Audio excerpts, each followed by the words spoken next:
Hi, friends. Thanks for joining us on the Adventure Sports Podcast again today.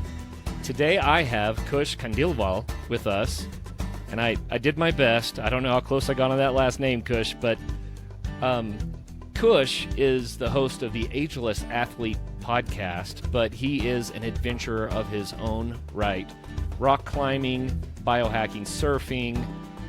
He does worldwide travels and adventures. And Kush, welcome to the program.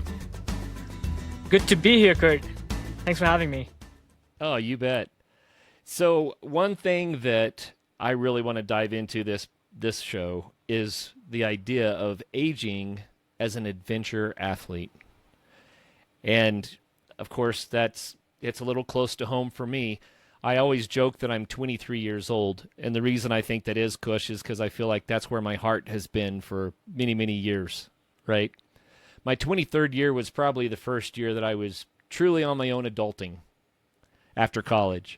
And for some reason that age stuck. So I always tell people I'm 23 on the inside anyway. But the reality is I'm more than double that age now. And I am finding that adventure sports are a little different now than they were then. So I would love to dive into that with you, especially because I think you're perhaps somewhat of an expert here, the ageless athlete. I'm a learner. I'm a curious, motivated learner on how aging hits all of us, but how we can keep doing the things we love, despite whatever the years may bring to us, despite the changes that happen, despite what society tells us, and yeah. If we stay 23 inside, then we are already halfway there. That's wonderful. And you know, adventure sports have been such a huge part of my own life and my own health, you know, both physically and emotionally. And also, I would say even in the way it's informed my life, right? Adventure sports have informed my life. And when I began to realize that my body wasn't necessarily keeping up like it once did, then it was a bit of a shocker to me, but it's no reason to stop. And so learning how to adventure in a body that doesn't get strong as quickly, doesn't heal as quickly, is a little bit more prone to injury, you know, those sorts of things. I think learning how to work with that process allows us to continue on for decades longer than a lot of people might. So that's where my mind is.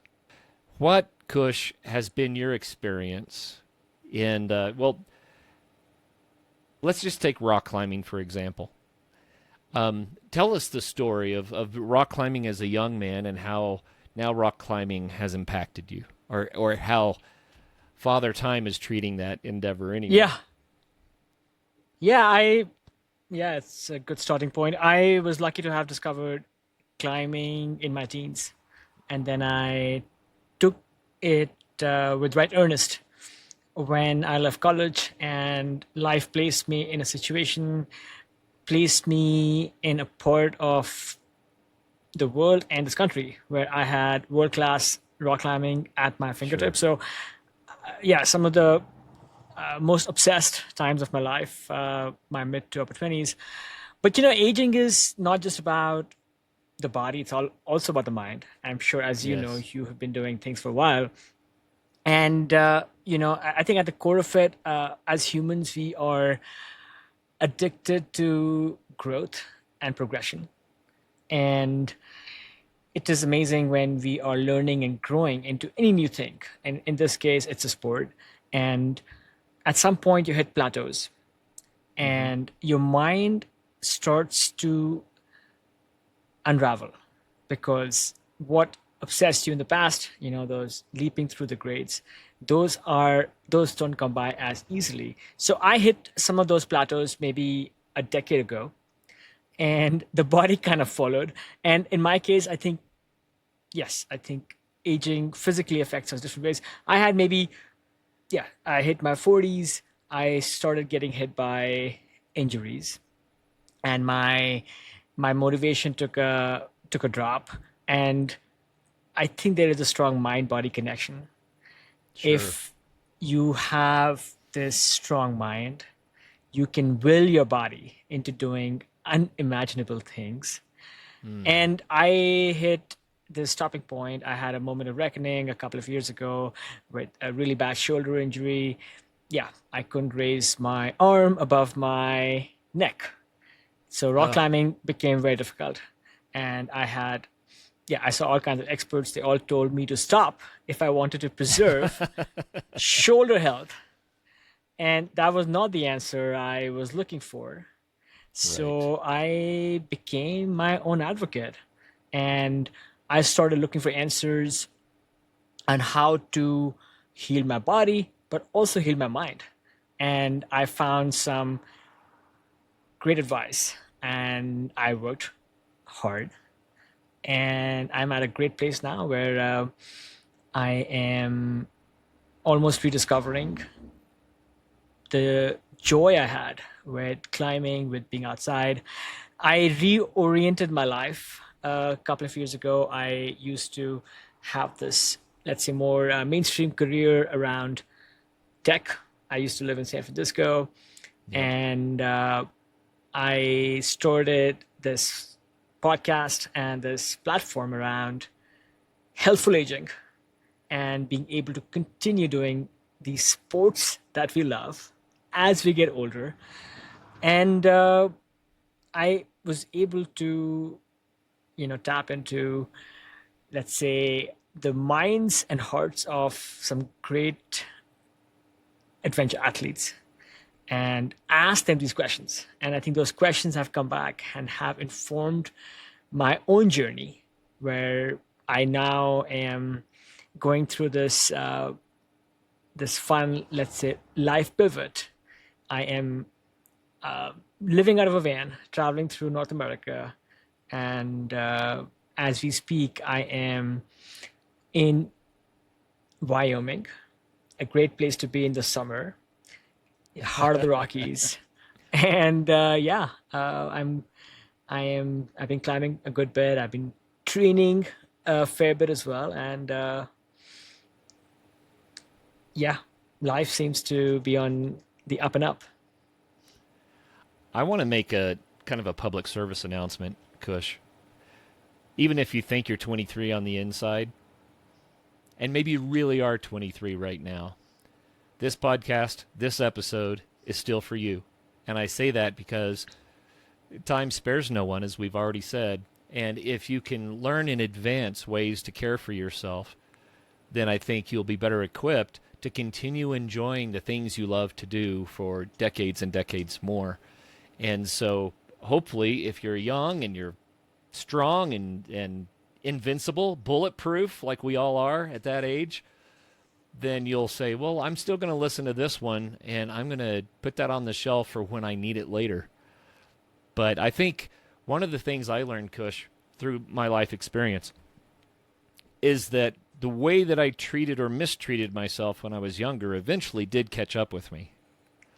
So there are things that you can do as a young person, a young man, a young woman, that'll make sure that you'll have a better experience later on.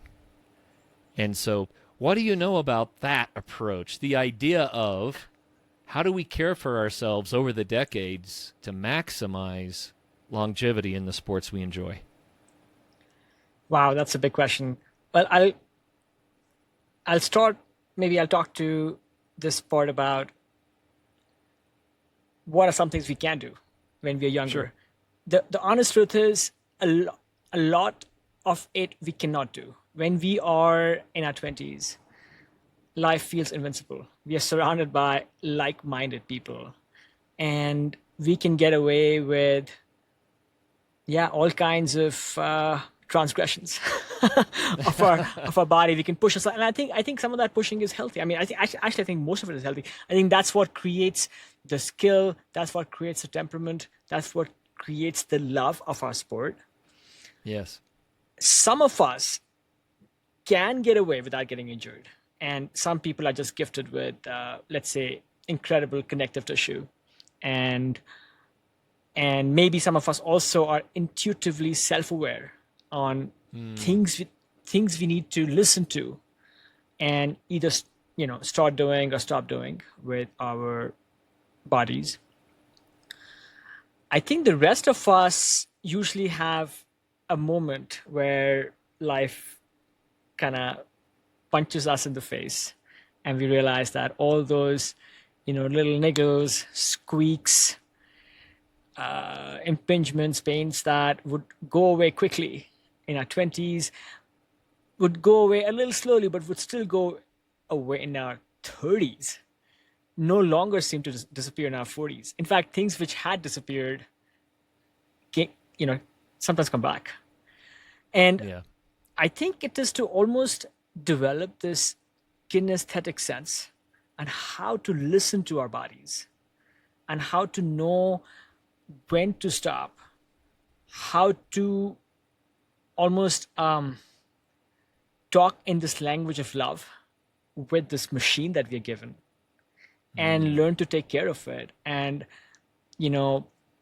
there's so much information out there, but I do think it makes sense to listen to experts and even get help from coaches, from others more practiced in our sports on what they have been able to do to be able to keep this fine-tuned machine running for the long term. I don't want to sound too vague, but I think the most important thing is never forget the reason why we started doing this sport in the first place. Yes. It could be it could be any it could be cycling, it could be surfing, it could be mountain biking. We started that because we wanted to be outside, we wanted to feel that rush, we wanted to feel the air on our faces, we wanted to be in beautiful majestic places. And I think that is something we need to remind ourselves, is to turn around and check the view when we are at the anchors of a climb. And I think that's something I forgot. And I think that is so important to keep our mindset intact, because at some point, one is not going to be able to go faster or climb higher grades or surf bigger waves. But if we get back to, this is what I love about the Yes. sport I'm doing, I think it helps us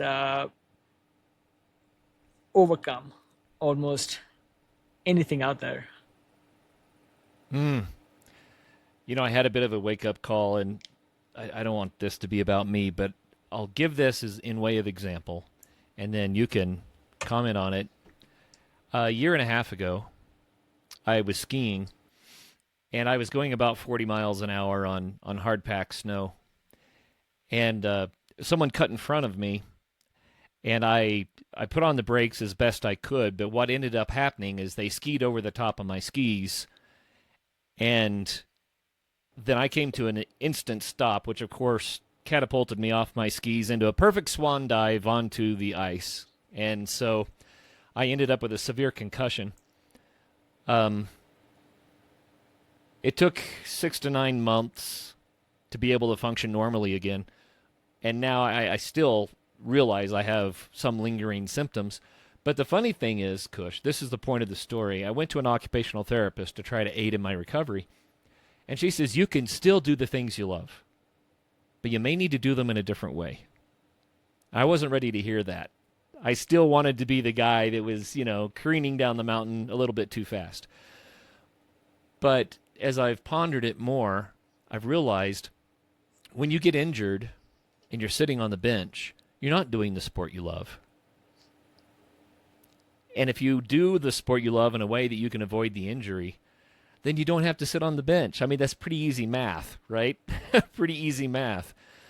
And the other point of that story, Kush, is she says, well, how many concussions have you had? And I was like, well, I've never been diagnosed with one before. She goes, yeah, but how many times have you had these symptoms? And I looked back over my life, and I was shocked. I had no idea. 8 times. So I had suffered 8 concussions prior to the big one, and they're cumulative in their effects. So this is about aging and about making wise decisions when we're younger. One of the reasons why this experience lasted as long as it did was because I had had so many other minor concussions previously, right? So it was a lifetime of accumulated injury. And I'm saying this for the people who are younger. When I was young, the question I usually asked myself was, I wonder if I could do that, and I'd try it. Now the question I ask myself is, I wonder if I should attempt that, and I don't try it. Because I've realized that we do end up paying for the injuries that stick with us. So all of that said, what advice do you have to people? What's the right decision matrix or the right way to approach the sports we love? I think the right way is kind of what you said. Do all of the things you can to continue doing the sports we love, and also being strategic. And stop doing those things that keep us from getting benched. I actually listened to Alex Honnold speak recently, right? And Alex is known as, let's say, the foremost free soloist of our generation. And you would think that the guy, he can climb anything, no matter how high. And he was talking about how he was recently at a climbing gym in San Francisco, bouldering. And the walls in these bouldering gyms over the decade, don't ask me why, because I don't know, they just keep getting taller and taller, which means that you're risking bigger and bigger falls if you come undone at the top.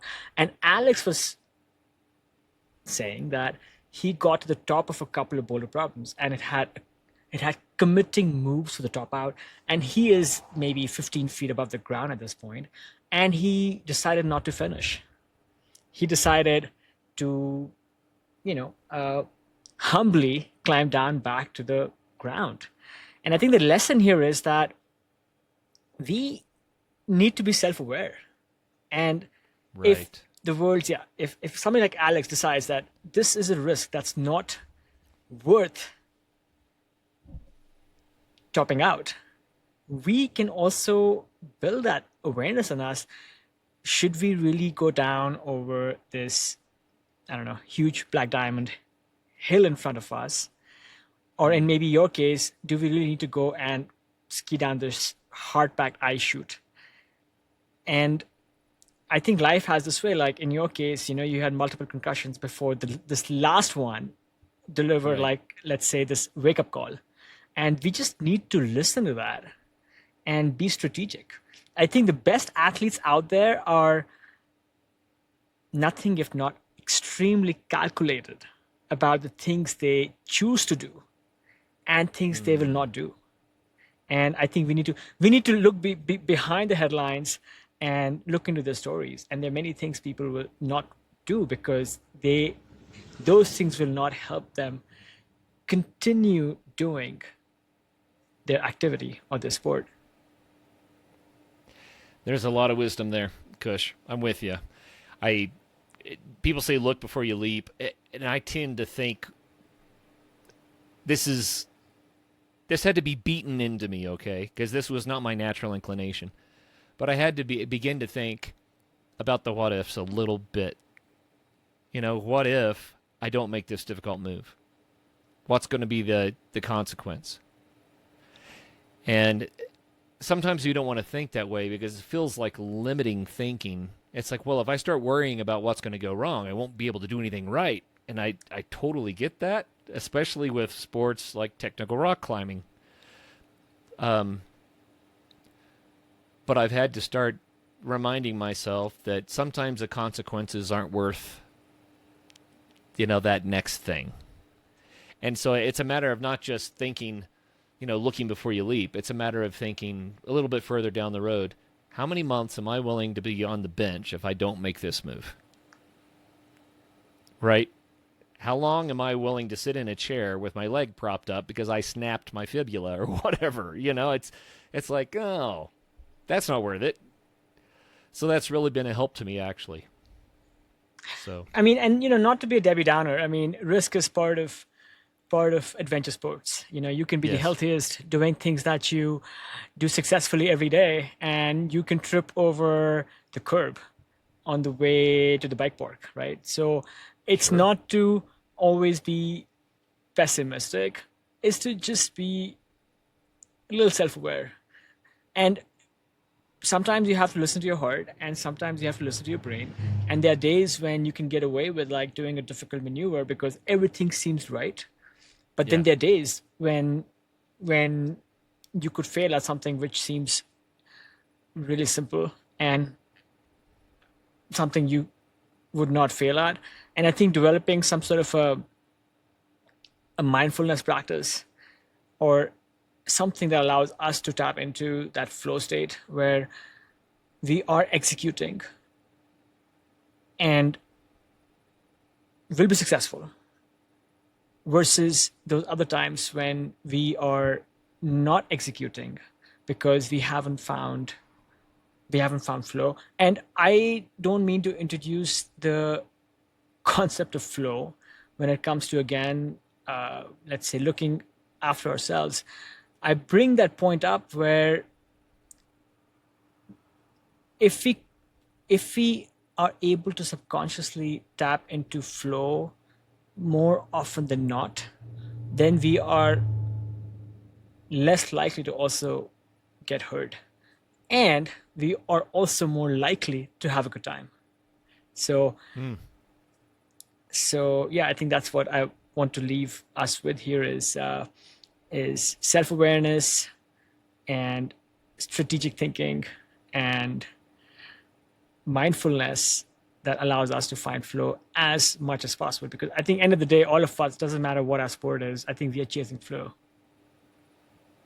Yeah, that's good. Matter of fact, I heard Alex say something about that in an interview years ago where he was talking about there are days when it's just not right, and those are the days when I'm like, not today. You know?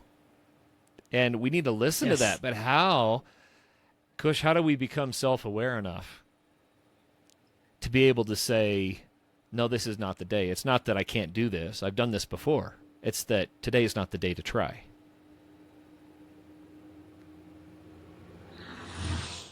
For sure. I mean, people like Alex and others, they also spend so much time and energy in that practice of their sport. And I think you do something that much, I think you do develop that ability. And I'm no Alex, but I think I also have that. And I'm sure you have that as well. And, Alex, for all his, huge accomplishments, he has such a high base level because people Yeah. think that, yes, he has this altered mind state. He's genetically, yes, he is genetically gifted, but he has also put in, those 10 million hours. I exaggerate, but he's put in that time where his Yeah. base level of being able to solo, like, let's say, easy to moderate grades for him, and for us, that would be like climbing a ladder. So I think that's what allows us. It's like you have to just do your sport and not just do, not just climb the hardest climbs or go down the most epic ski runs, but also do things which are, what they call, what's that expression they use in cycling, zone 2 stuff. Like you just have to do a ton of zone 2 stuff. And I think that's what allowed us to flow. That's how we built that foundation. That's how it allowed us to then find those moments when we exceed that and, you know, do a really hard rock climb or something similar in your chosen sport. There's a lot to be said for that.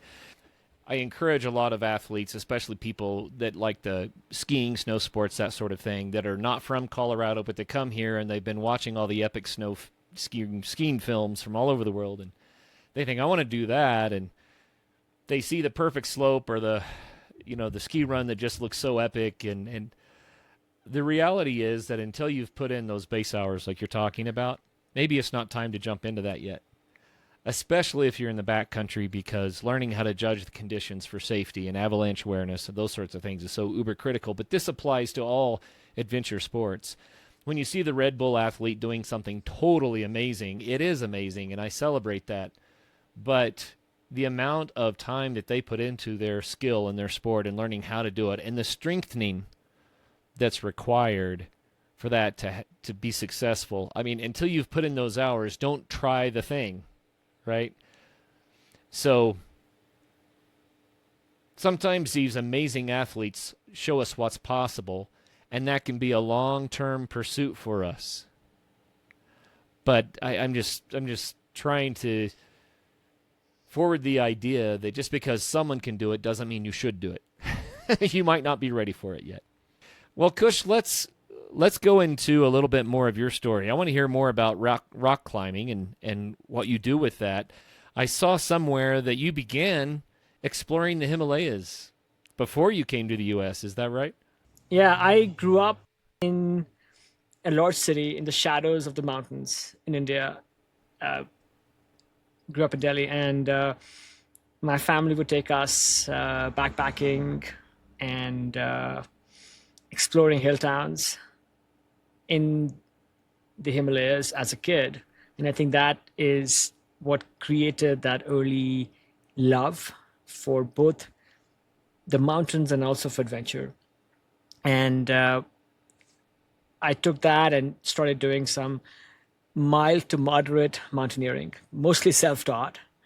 And at some point, I realized that I wanted to acquire the technical acumen, learn how to rock climb, so I could go and do like big objectives, because that's what I dreamt about. I used to devour mountain literature, and I was absolutely fascinated by the idea of alpinism and big mountains. But when I started rock climbing in right earnest after moving to the States, I realized that I just loved moving my body over stone. I just loved climbing so much that I was okay just focusing full time on rock climbing, and I was getting, let's say, all the benefits of, in my mind, of adventure and movement with less risks that are present in big mountains, big objectives, where the exposure over time can often be catastrophic. I haven't completely given up on those ideas. I do a bit of alpine climbing, but just rock climbing. And who knows, maybe a decade from now, I'll get back into the bigger mountains. But for now, I'm totally stoked on climbing. I still love getting out. I actually went on a bouldering expedition to do some discovery stuff in the upper reaches of the northern Himalayas, and got away with some, let's say, high altitude trekking, and that was great. So yeah, technical rock climbing combined with safer type of mountaineering seems to be my jam these days. That's fun. So just as an overall, how has rock climbing contributed to your life? How's it made your life better, would you say? Ooh, geez, it's given me so much. I think at the outset, like I mentioned, I came to the US as, this bushy-tailed young grad student, and I didn't know anybody. And climbing gave me community at the right right at the outset. I was able to connect with people I met in this country and bond with them at a level that I would bond with anybody from any part of the world. Being in love with the same thing, practicing the same thing, going on long trips, car rides, camps, trying the same, let's say, puzzling sequence high above on some obscure rock wall in West Virginia. I mean, those are those were some foundation experiences I had that I will cherish forever. I think another thing that climbing has been amazing. Like I was never a gifted athlete. Like I was the maybe the last kid they would pick when choosing soccer teams Right. in junior high. Like I was just not very good at sports, and I think climbing allowed me to excel. And I think it gave me a newfound love and appreciation for sports, of being good at something in a physical way that Mm-hmm. I didn't have before. So, and now I think at this point in my life, it's given me this beautiful new direction. I mean, I was able to find I guess, the purpose and the resolve to take whatever I've learned from both the world of rock climbing and surfing and other sports, and what I learned from the world of business, and maybe, I don't know, bring that together in a way in creating this podcast and this community. And I just think that it's something that I will have for life. I mean, who knows, how our bodies are going to fare, but I think I'll always be able to get joy from some kind of movement, and I will be able to rely on this community and the sport and these experiences for the decades ahead. I think that's a beautiful example of what it's like to find the thing that you love to do. You know, I'm always encouraging people to find their adventure sport because it'll give back so much to their lives. But like you mentioned, the traditional team sports weren't your thing. That didn't really work out for you. But then you found the love of the physical activity of sport again when you started rock climbing. So what a gift it is to find your thing, whatever that might be. It could be bicycling, rock climbing, mountaineering. It could be running. It could be skiing. It could be, I mean, scuba diving. Whatever the sport is that gets you out there and gets you engaged will give back so much to your life. And for you, it was climbing. But, for those who aren't familiar with climbing, let's do a quick little tutorial so that they kind of get a feel for it. Will you explain what the rating system is for the difficulty of climbs, the class system? Oh, geez. Well, great question. I think that the moment you start using all your limbs, I think that's when you get into the 5.x There you territory in go. the Yosemite decimal system grading scale. There are different grading systems, and I think it's kind of a confusing concept when you are new to the sport. But let's just stick to the US. So we use something called the YDS. I think it came out of Yosemite. And most people, I think, with some reasonable level of fitness can start either outside or inside, start climbing 5.2, 5.3, 5.4, maybe on their first day. And as people start getting better and start spending more time, they will progress to what they call easier climbing grades, or climbing grades as a new climber, which could be in the 5.6 to 5.9 type of range. And then after that, yes, with more time, more application, you start ascending through those grades, literally and figuratively. One difference in the world of climbing, I mean, all adventure sports, they are so layered. Climbing has different aspects. You can go bouldering, which has its own type of grading system, where the difficulty goes up in the scale of V grades, Right. and those grades can go from, like, let's say V0, which being, like, let's say the easiest bouldering problem, all the way to, these days people have done up to V17.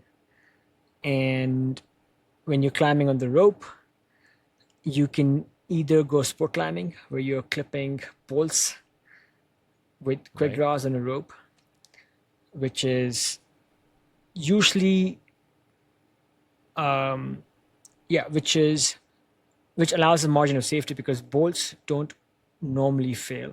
So when you fall, Right. you will often not impact an object. You might swing into the wall, but that fall will be cushioned because you're using a dynamic climbing system with a soft belay, a dynamic rope. Yes. But then there's this other kind of climbing, which is called traditional climbing, which is the oldest type of climbing, where the goal is to go from the bottom to the top on a mountain outside. The grades are still the same, but let's say a 510 in sport climbing, when you're clipping bolts, would be considered an easy-ish grade. A 510 grade outside in the mountains in traditional climbing would be a more serious grade for experienced climbers. And the reason it would be more serious is because in traditional climbing, you are responsible for creating your own safety by Right. placing gear in the rock, by being creative with seizing opportunities to add gear, which will protect you if you fall. And as it seems apparent, if you don't place that gear well, or if you miscalculate the type of rock, or maybe the angle of the fall, things can go south quite Yeah. No quickly. So one's that's there the setting type the of route for climbing. you. They are nobody's saying the right for you. I mean, there are lines. The lines are often identified. Like you will be looking at, let's say, a rock face in Yosemite, and you know that that particular climb could have like 4 or 5 pitches, and you would have a general sense of where each pitch will start and stop. But how do you get to the top of that pitch and to the top of the entire climb is entirely up to your competency and your creativity. Actually, the last type of climbing, I know your question was just about grades, but I felt I couldn't really do justice to your question without No, this is talking all about great. different kinds of climbing. The most fun type of climbing in my mind is called DWS, or deep water soloing, which is, let's say, the most rule free, or perhaps the most pure type of climbing out there, because you're moving your body over a body of water on a rock Mm. face with Mm-hmm. nothing on you besides maybe you know swimming shorts and climbing shoes and maybe some chalk, and you kind of find your own line. And when you fail at a move, you hit the water, you fall in the water, which makes for a softer catch than hitting the ground. And I find that to be the most expressive, beautiful, and fun type of climbing out there. I don't get to do it often enough, but when I do it, I do feel like a giddy young kid Oh, discovering that's climbing all fun. over again. That was an excellent overview of the sport. And I guess my next question is more along the lines of it's not really why rock climbing is fun, but more along the lines of the unexpected aspects of rock climbing. For instance, when you were talking about finding a route, figuring out a difficult move, or setting the protection in a difficult place, there's a real problem solving element to it. And I think a lot of people don't realize how mental of a game it is. Can you describe what that's like? Absolutely. It is, yeah, in traditional climbing, finding protection and being able to place gear is vital, because that is what can keep you from making, or that is what's going to allow you to get home for dinner. If you do it, Mm. if you do it badly, and you fall doing that pitch, it could lead to disastrous consequences. So you have to evaluate a number of things. First and foremost, you have to be climbing on a route that allows for gear placement. So before you leave the ground, you do an assessment whether there are going to be crack systems or other places where you will have to place gear. Then you want to make sure you have that type of gear with you, either active camming devices or passive gear that you will use to protect yourself.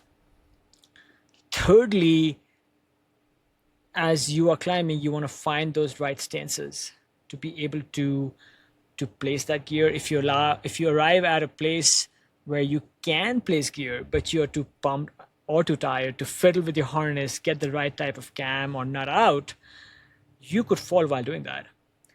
Oh yeah. Another type of assessment you want to make is being conscious of the type of rock. So hopefully when you go climbing, most of the rock, or let's say established areas, the rock is mostly going to be solid. So if you place a piece of protection when you fall, the rock is going to be able to absorb that impact, because when you fall, it introduces multiple times your body weight and fall force, so it can shatter rock that's already weak. So you want to assess that as well. And then what else? You also have to be careful about the amount of gear you have. If you use up in, let's say, a 200 foot pitch, if you use up all your gear in the first 100 feet, then you're like literally Good point. free soloing Right. the rest of that. So there's a lot of calculation and strategy, and the way to go about learning that system is to be very, very slow and methodical. Like, I have friends who started climbing, and I advise them to learn from, let's say, my mistakes. When I started climbing, maybe to share a bit more, Kurt, I was already a fairly decent sport climber Okay. before I got into track climbing, and those were, let's say, maybe the slightly bullheaded years, my early 30s, and I went and did this long multi pitch in at a place called Lovers Leap in South Lake Tahoe, where I made some really fundamental mistakes because I hadn't gone through the proper, let's say, apprenticeship process of all of those things I talked about. Oh. Yep. And and actually, one more thing to add is one should always think about the weather and conditions, because in a single pitch, or maybe more simple sport climbing experience, you can, if conditions turn sour, you are maybe just one pitch off the ground, you can just bail and get out. But then, but with traditional climbing or big mountain climbing, sometimes retreat becomes very difficult. And in my case, I ended up having to climb through a blizzard, and Oh. I Wow. took a big fall, an unexpected fall, and nothing happened. Everything ended mostly well, but things could have also ended with worse consequences, injuries, and whatnot. Right. And I always think that um, those mistakes that don't hurt you or leave permanent scars are so important, because they're gifts, because then they allow Right. us to be better prepared. So yeah, I think anybody listening to this who is interested in exploring climbing outside, and there are excellent clinics, excellent guides available all over this country and outside. Take advantage of those resources and learn things the right way, because those fundamental lessons and habits may ultimately save your life. Yeah, those are good words. Thank you for that. You also do a lot of surfing. For a long period, for many years, surfing was my primary sport. I moved to San Francisco a couple decades ago, and driving to Yosemite every weekend was becoming this long, tiring, 9 hour long round trip commute. And the ocean Yeah. was 15, 20 minutes away. Oh, there So, you go. so I got into surfing, some of the best years of my life. I did not grow up by any body of water. So for me, it was this whole dynamic, magical experience being out in the open water and finding rhythm with the ocean, with the swells, catching waves, learning how to catch waves. And by doing that, as you know, as a wonderful bonus, getting exposed to our beautiful coastline, seeing amazing life in the aquatic, and then maybe also just like climbing, getting to travel all over the world and surf in some extraordinary places. Surfing, I think, holds a little bit of romance that a lot of adventure sports just can't Yeah. quite approach. There's something about the ocean and I guess the true wildness of it, the undulating surfaces and so many of the unknowns and the skill required just to catch a wave and stand up. That first step is that's a big learning curve right there. And but there's something so romantic when you see one of those videos of someone surfing the perfect wave and maybe they're inside of the curl and they put their hand out against the wave and they're brushing the surface of the water while they slip right through. I mean, there's some amount of beauty to that other sports just probably are jealous of, frankly. Well, look at you getting swept away by that romance Yes. itself. Sounds like you have also dabbled in some surfing, Kurt. Oh, very, very little. I have surfed, mostly body surfed, but I've always been landlocked. So on vacation, grab a board, rent a board, try not to kill myself with it. That's Yeah, about my that's the degree of my beautiful. surfing right there. Somebody far more skilled than me once said on this podcast that if you have been in the ocean and you have been caught by a wave and being carried by it, you have surfed. So it doesn't matter if you were on a board, without a board, if you have felt that rush of the current Yes. take you, you have surfed. So I encourage a lot of us, if you go to the ocean, get on a boogie board or just go out in the water and like feel that beauty of that wave taking you. It's a beautiful, beautiful thing. So as you have aged, how did that change your surfing? One thing that, yes, yes, you remember I was talking about being strategic with Yeah.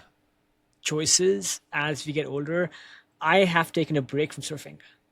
I, the shoulder injury that I spoke about, it gets aggravated by overhead sports. I can get away with certain types of climbing, but surfing with its repetitive motion of over the head paddling Yes. really annoys my shoulder. So I have taken a break from surfing. I think the last time I went surfing, I was in, let's see, I was in El Salvador, I think a year and a half ago, and I took out a longboard and I caught a couple of waves.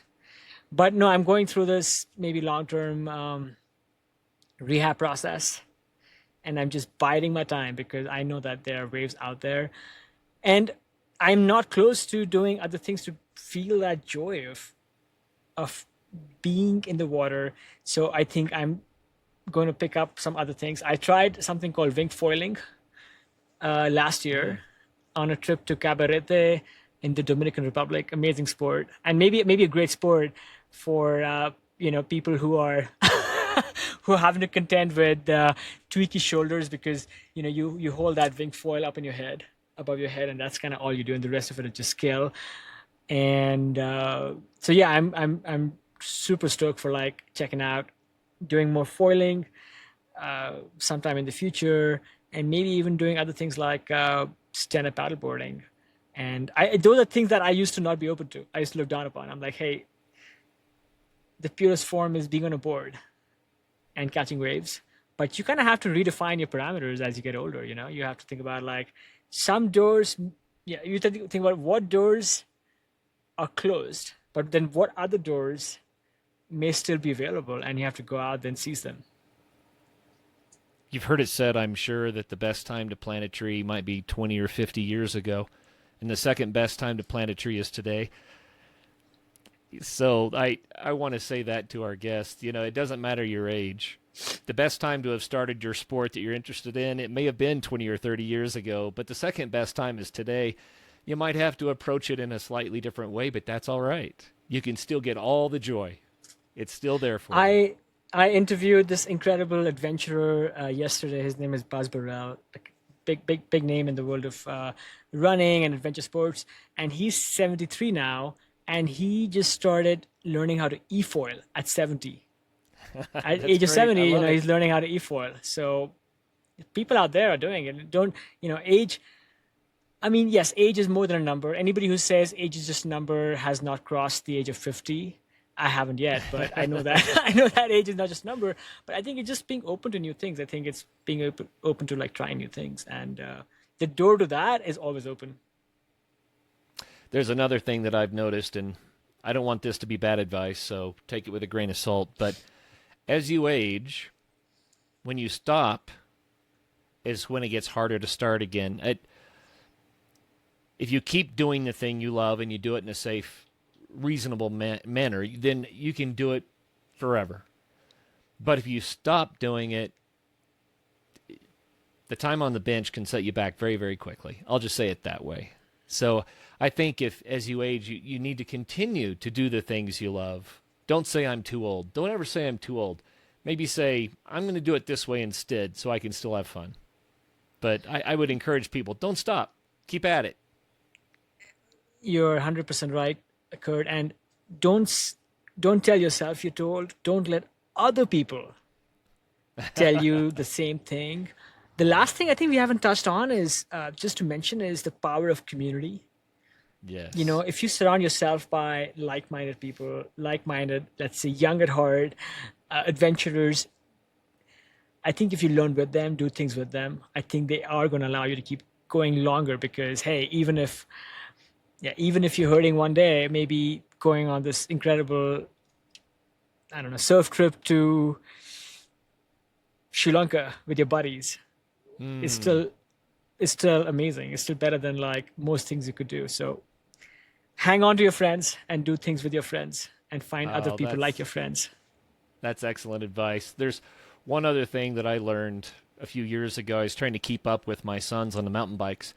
They had better bikes than I did.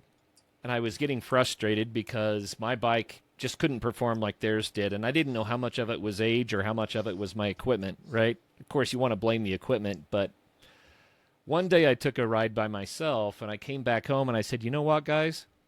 My bike's not too slow. It goes exactly the same speed I do.